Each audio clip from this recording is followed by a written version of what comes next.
Hello and welcome. I'm Charles Aite. This afternoon, the Bank of Ghana has issued a public alert against the quotation and payment of goods and services in dollars and other foreign currencies, except the statement warned that any such violation are punishable by a term of imprisonment of 18 months. It says the central bank is collaborating with the national security law enforcement agencies to clamp down companies and individuals breaching this regulation. Well, this warning comes as the cedi has depreciated by about 14.6% to the US dollar so far this year. And as you can see on the screen, excerpt says that in clear terms, the BoG is warning Ghanaians that engaging in foreign exchange business without a license issued by the Bank of Ghana is illegal.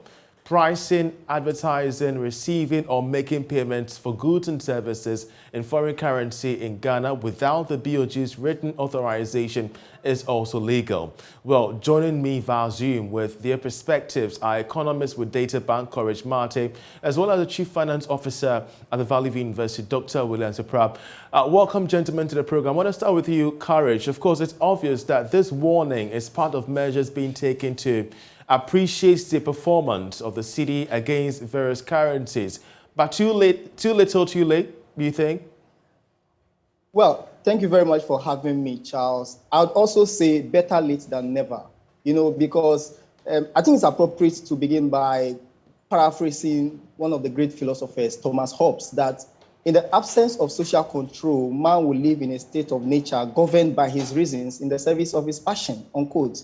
Now, it may be too little, too late as it appears, but it's better late than never because it appears there's been failure or lax in enforcement of policies, directives, barring people from quoting and transacting in foreign currency.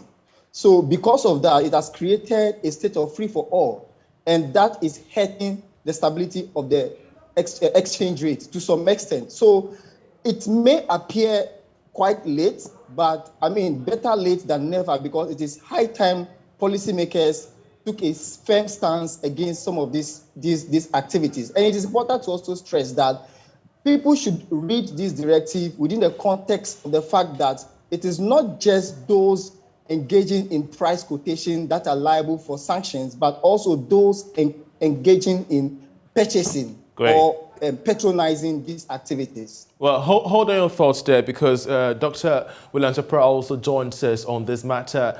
Doc, grateful that I could join us. You've heard Courage say that, of course, it's much more timely, even though it's somewhat late, a policy direction by the Bank of Ghana. But when you're looking at the motive behind this, obviously, is to appreciate the cedi, which has fallen by almost 14% this year. Do you think that this could really prop things up in the short to medium term? Thank you very much for calling me. I'm not in the country, but I've been following what is happening.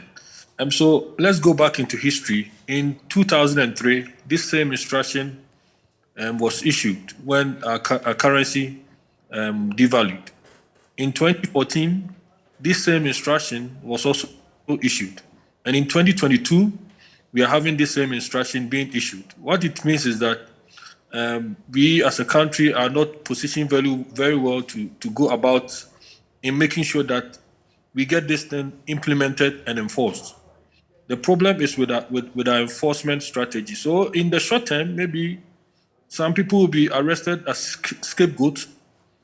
But if we really want to make sure that we control people quoting prices in foreign currencies, we must be straight, and it must be a long-term plan of making sure that this is done. I'm sure Bank of Ghana may have to, as they are saying that they have teamed up with the national security.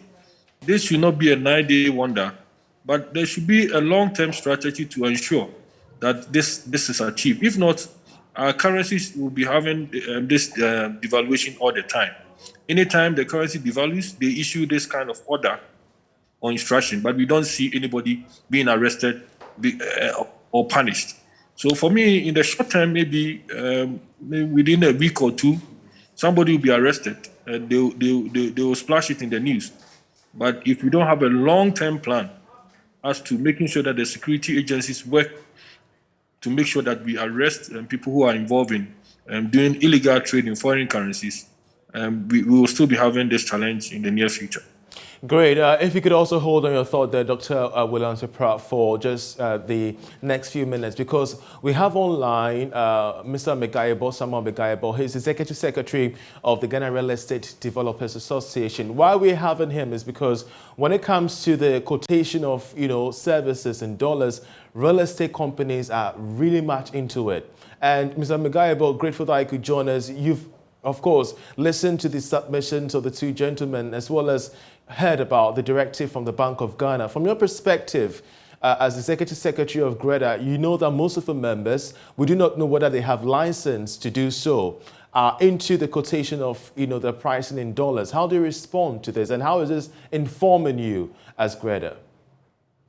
Thank you very much, and thank you for the opportunity, and good afternoon to your viewers. This law has been with us for some time now, and if Bank of Ghana now wants to increase enforcement or want to create more awareness and then move into enforcement, I think we wouldn't have a problem with it. But what is happening is that, as you said, some of the law permits some of our members or members to apply for exemptions in certain cases. For example, we have a large base expatriate or foreign buyers for some of our properties, and they are living in the diaspora. So obviously, such clients, we can still, relate to them in dollars. And it is also to correct the notion that greater members or real estate developers are interested in collecting dollars from clients. That is not the case. In most cases, it has been indexing the dollar to the cedi, because as you are aware, there's a lot of fluctuations and volatility in the cedi-dollar relationship, and our project or the kind of business we do, it is difficult to maintain momentum when prices keep escalating. And you are aware that over the past 3 months or so, the issue of price increment is not easy. And so picture yourself in a situation where you have a contract to deliver a house to somebody in 6 months, and you started buying cement at 20 and ending the project with the cement at 60. How do you take care of such a situation? So it is not deliberate on the part of real estate developers to do that. They safeguard, their investment and to make it comfortable. Sometimes even their clients feel comfortable with that also. So that, there's fair balance in these fluctuation issues and all that. Even in recent times, the price increments that we have experiencing, it's not even just about dollar exchange rate, but international markets themselves also going up. So the issue here, I think if it is a regulation and it's law, as has been given out, everybody must obey the law. But sometimes you must face reality and also make room for some of these things to make it possible for businesses to survive. Great.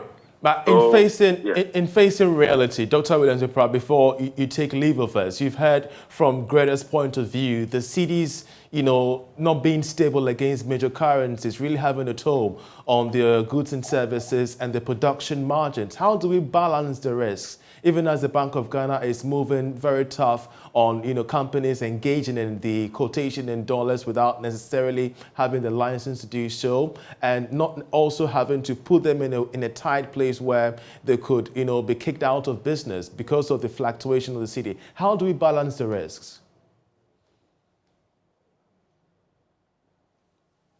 Do we have Dr. Williams on the line?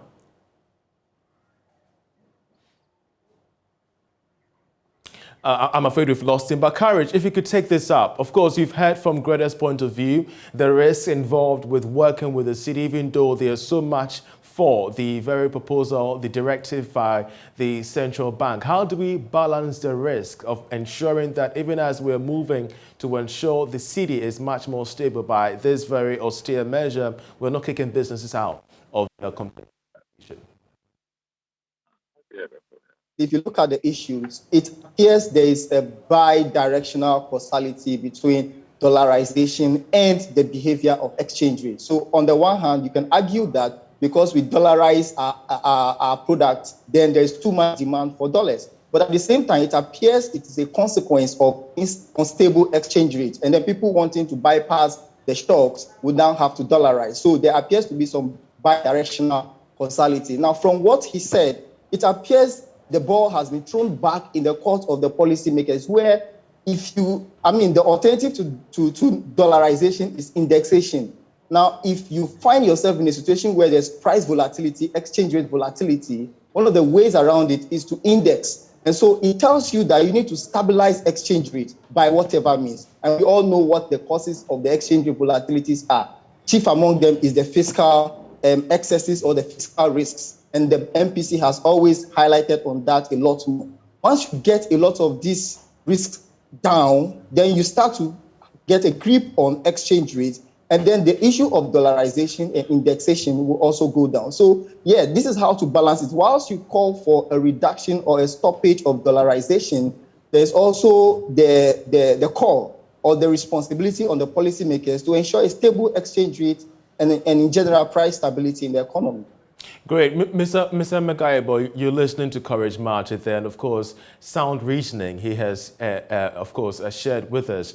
But what's going to be the next point of action for GRTA, especially where we do know that some of your members, through licensing or, not through licensing, are quoting in dollars? What happens to those who do not have license but are yet quoting in dollars? What's going to be the next direction from GRTA on this point? I think under the circumstance, we are all interested in helping in stabilizing our currency and making the value of our currency grow. But so just as my brother just said, that the policymaker must also understand some of the tenets of some of the businesses that we run and be flexible and be willing to work with us to make it workable for all of us. But we are going to abide. I mean, we have no choice. We will abide by the law. But then we should also be willing to work in a framework where we will all understand the nature of our businesses and make certain exemptions and certain flexibility for all of us to work. So we will increase sensitization, we'll engage ourselves in workshops and train ourselves, get maybe some officials from Bank of Ghana to come and assist us. It's not like it's new. We've actually engaged them in the past. But the challenge has been the environment we find ourselves.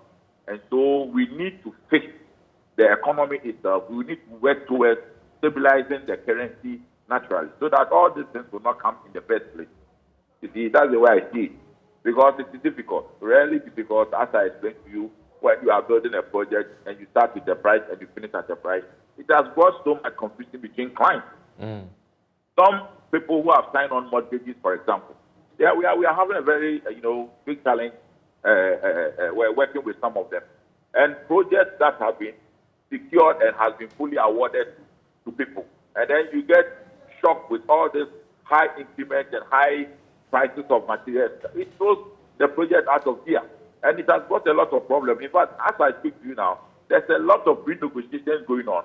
And some projects have actually been put on complete hold. Because the volatility, the exchange rate situation, it's crazy. It's crazy. It's not working well.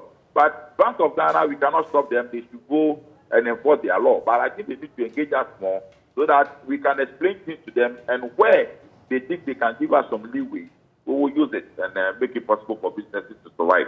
Great. I think at the end of the day, it is about survival of business. The government can also get access to tax. If we collapse, the government will not get access anyway. Gentlemen, we appreciate your input. Courage Marty of Data Bank Research, and of course, Samuel Megayebo as well, the Executive Secretary of GRTA. Grateful that you both could join us for this discussion. But still to come in the bulletin, the Association of Ghana Industries call for a total ban on raw material exports, including that of cocoa. I am of the opinion that to some extent, some agricultural products should be banned from export in their raw states.